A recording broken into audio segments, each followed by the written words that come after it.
All right, so, you sent over this analysis of The Dark Knight. Mm-hmm. And I gotta say, I'm really excited to dive into this. Yeah. I love the movie, but I'm ready to kind of go deeper than just like the surface level and figure out what makes it such a great film, even for people who, maybe aren't like hardcore superhero fans. I think we can do that. So we're going to be looking at this analysis that you sent. Yep. And I'm already kind of like hooked just reading through it. Yeah, it's fascinating stuff. Yeah. One of the things that really struck me is that, it's a superhero movie. Right. But it kind of transcends that label. Okay. It's almost more like a psychological crime thriller. Interesting.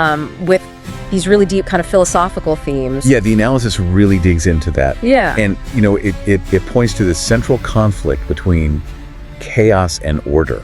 Mm-hmm. Embodied by, the Joker and Batman. Absolutely. Do you think that's kind of the heart of what makes this movie so compelling? I think it is. Yeah. You have the Joker, who's this agent of chaos, and then you have Batman, who's trying to impose order. Right. And they're constantly kind of pushing and pulling at each other. Right. But there's more to it than that, Okay. The film also explores themes of morality, the duality of man, fear as a weapon, and even the fall of a hero. So it's really dealing with these timeless themes, and it does it in a way that feels incredibly real. Okay. Which is part of what makes Nolan's style so effective. I think one of the most fascinating things about this movie is the Joker. Yeah. He's not your typical villain. He's not. There's this one quote from him. Oh, yeah. That really stuck with me. Mm-hmm. He says, "I'm not a monster. I'm just ahead of the curve." Right. What do you think of that statement? I think it's chilling. Okay. Because it forces us to confront the idea that maybe, just maybe he has a point. He's not after power or wealth. Right. He wants to expose the fragility of morality. Okay. To show that anyone can break under pressure. So how does he do that? Well, he targets symbols of hope like Batman and Harvey Dent, and he pushes them to their absolute limits. Okay. And he often does this by putting ordinary citizens in impossible situations. Right. Forcing them to make choices that reveal their true nature. Yeah. Like, think about that scene with the two fairies, each rigged to explode. Right. It's this horrifying social experiment that exposes the dark side of human nature.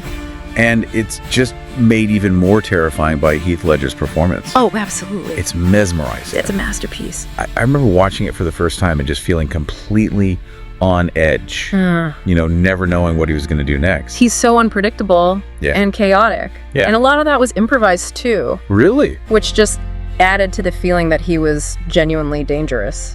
He wasn't just playing a villain. Yeah. He embodied the essence of chaos. So then we have Batman. Right. Who's, kind of on the other side of this. Right. Facing these impossible choices, trying to uphold order in the face of this pure chaos. Yeah.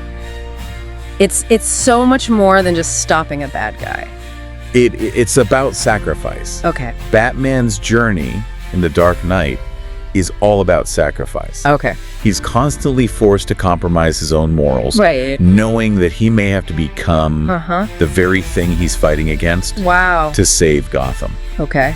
It's a heavy burden. Yeah. And the film doesn't shy away from showing the toll it takes on him. And that's captured perfectly, I think, in Commissioner Gordon's line. Which one? He's the hero Gotham deserves. Right. Not the one it needs right now. Yeah. That quote always gets me. I know, it's powerful. What makes it so powerful, do you think? I think it speaks to the complexity of heroism. Okay. The idea that sometimes doing the right thing. That means making choices that are unpopular. Okay. Even misunderstood. Right. And the film shows us that true heroism often comes at a great personal cost. Yeah. And Christian Bale does a phenomenal job of conveying Batman's internal struggles, the weight of that responsibility on his shoulders. So we have the Joker representing chaos.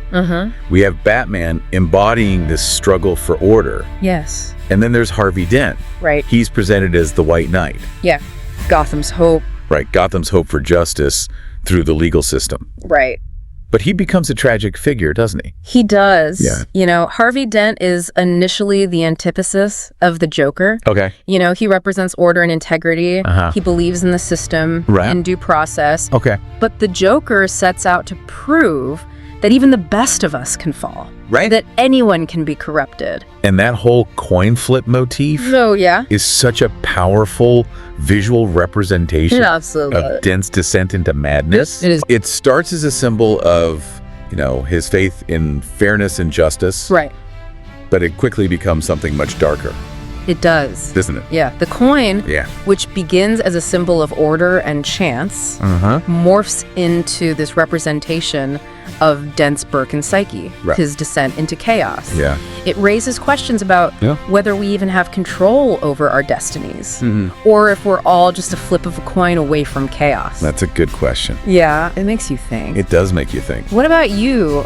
Does the film make you question the role of chance in your own life? It definitely does. Yeah. It's like the film is holding up a mirror to society, forcing us to ask these tough questions about our own values and beliefs. Right. But, beyond the characters and their personal journeys, the film also delves into some pretty heavy social commentary. It does. It's not just a superhero film. Right. It's a reflection of our own anxieties and fears. The Joker's tactics of using fear and chaos to disrupt society are disturbingly similar to real-world terrorism. Right. And the film's exploration of surveillance, with Batman tapping into Gotham's phones, raises questions about security versus privacy that are incredibly relevant today. Yeah. Think about the data we share online, the ways we're constantly being monitored. Right. Is it ever justified to sacrifice privacy for the sake of security? That's a tough question. It is. And it's one that the film doesn't give us an easy answer to. No, it doesn't. And the surveillance theme even goes deeper than that. How so? Well, I mean, Batman, in his pursuit of justice, essentially becomes this big brother figure. Right. Is he any different? Yeah. From the very forces he's fighting against? It's a good question. Right. Is he crossing a line, even if it's for the greater good? That's what makes it so compelling. It does. It forces us to confront these ethical dilemmas head on. It's not just about good versus evil. It's about the gray areas, the compromises we sometimes have to make. And that complexity is what makes The Dark Knight so much more than just a superhero film. I agree. It's a story that stays with you. Yeah. It makes you think about the world in a new way. Absolutely. Yeah. It challenges us to examine our own beliefs about justice, heroism, and the nature of good and evil. Wow. And that's what we'll continue to explore as we dive deeper into this analysis. Okay. I'm ready for more. Let's do it.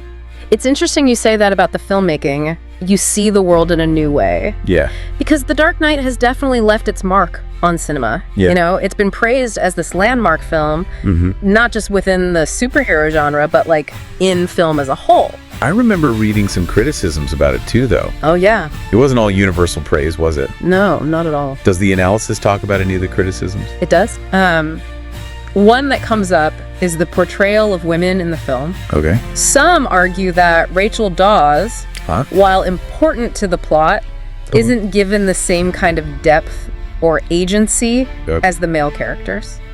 Yeah, I can see that. Yeah. I mean, her fate drives the actions of both Batman and Harvey Dent. Right. But she's more of a plot device than a fully realized character. Yeah, that's a good point. How do you think that impacts the overall narrative? I mean, it's complex. Yeah. On the one hand, her absence does contribute to the tragic elements of the story, right. Fueling the motivations of both Batman and Dent. Right. But on the other hand, it does raise questions about whether the film missed an opportunity to explore a strong female perspective within this world of moral conflict. Another criticism I remember reading was that the narrative felt a bit rushed. Okay. Particularly with Harvey Dent's transformation into Two-Face. Yeah, I can see that. What are your thoughts on that? I mean, I think some argue that Dent's transformation, which is such a pivotal point in the film, could have been given more space to breathe. Okay. Allowing the audience to fully grasp the tragedy of his fall from grace. Right. Perhaps exploring his internal struggles more deeply. Right. Could have added another layer to the film's exploration of chaos versus order. And then there's the elephant in the room. Oh, yeah.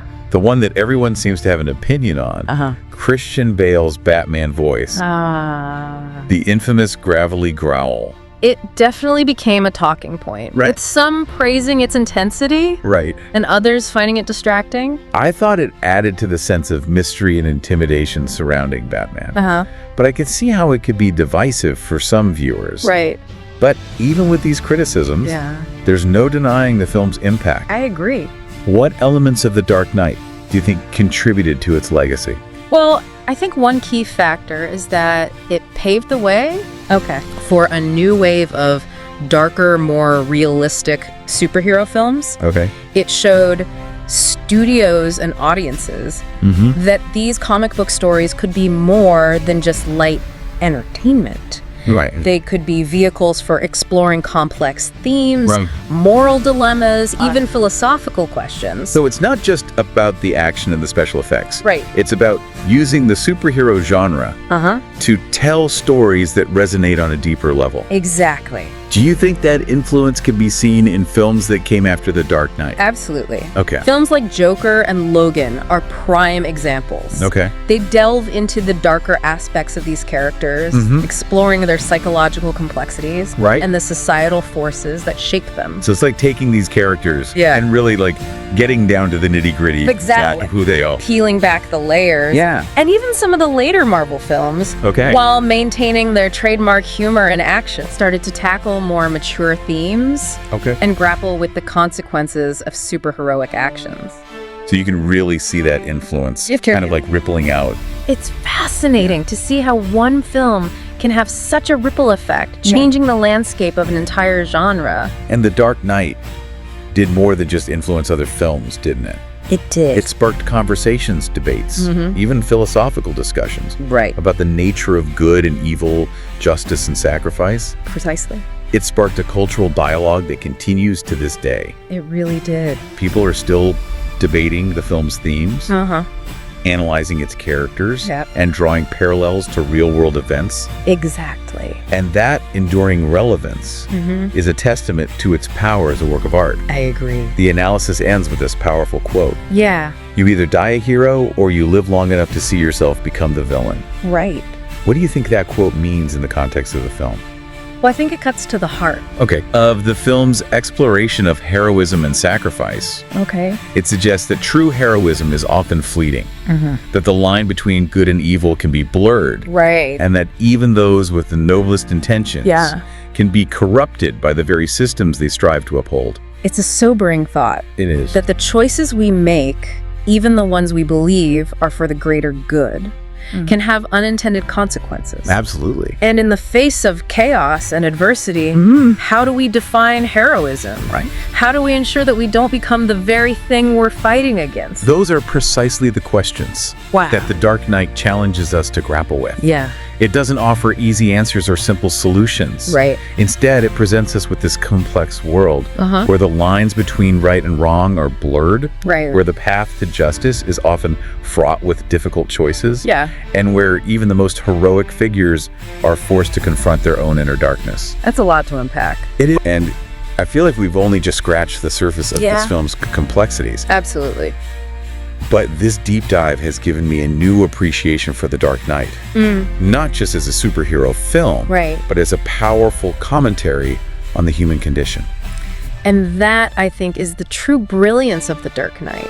It transcends the limitations of its genre to become this timeless exploration of the human struggle for meaning and morality in a world that's often chaotic and unforgiving. You know, it's amazing how The Dark Knight manages to be this action-packed superhero movie, but also like this really thought-provoking exploration of like the human condition. Absolutely. It doesn't shy away from asking those tough questions about morality and the choices that we make. And I think that's what sets it apart. It doesn't give us easy answers. You know, it doesn't paint the world as black and white. It's all about shades of gray. These moral dilemmas. Like think about Batman's decision to take the blame for Harvey Dent's crimes. I mean, is that a noble sacrifice? Right. Or is that a dangerous manipulation to the truth? That's such a great example of how the film blurs those lines between heroism and villainy. Right. You know, he becomes this symbol of fear to preserve the hope that Dent represented. It's a decision with huge consequences. Yeah. And it raises those questions about whether the ends justify the means. Right. Is it ever okay to sacrifice your integrity? Right. Even for the greater good. And it all comes back to that quote. Yeah. You either die a hero or you live long enough to see yourself become the villain. It's like a warning Yeah. that the path to hell is paved with good intentions. It really is. Even the best of us can be corrupted Right. by power, by circumstance. By the choices that we make. Exactly. So as we kind of reach the end of this deep dive, Yeah. what's the takeaway? What does The Dark Knight ultimately teach us about heroism, morality, the world we live in? You know, I think it teaches us that heroism isn't about wearing a mask Okay. or having superpowers. Right. It's about making those tough choices. Yeah. Standing by your principles. Yeah. Even when it's hard. Right. Accepting the consequences of your actions. And recognizing that Yeah. the world isn't black and white. No. That there's always going to be shades of gray. Always. And that even the best of us are capable of great good and great evil. Absolutely. That's a humbling realization. It is. But also, I think, in a way, it's kind of empowering. It is. It reminds us that we all have that potential for both darkness and light. Yeah. And the choices that we make ultimately define who we are. They do. And I think The Dark Knight leaves us with this lingering sense of responsibility. Yeah. Like it's challenging us It is. to examine our own moral compass, Yeah. to question our assumptions about right and wrong, and to strive to be the heroes we want to see in the world. Even if it means Yeah. facing our own inner demons. This has been an incredible journey. It has. It's made me rethink everything I thought I knew about The Dark Knight. Me too. It's so much more than just a superhero movie. Right. It's like a mirror Yeah. reflecting the complexities of our own world. Absolutely. Our own choices. Our own potential. Yeah. And for everyone listening out there, I encourage you to go back and watch The Dark Knight with fresh eyes. Yeah. Pay attention to those nuances, the moral dilemmas, The questions it raises. the questions it raises. Don't look for easy answers. Yeah. Embrace the complexity. And most importantly, ask yourself, what kind of hero will you choose to be? That's a powerful question. That's a powerful question. Yeah. As always, thank you for joining us on this deep dive into The Dark Knight. It's been a pleasure. We hope it's given you some new insights, some lingering questions, and a renewed appreciation for the power of storytelling Absolutely. to challenge us, inspire us, and ultimately to transform us. Well said.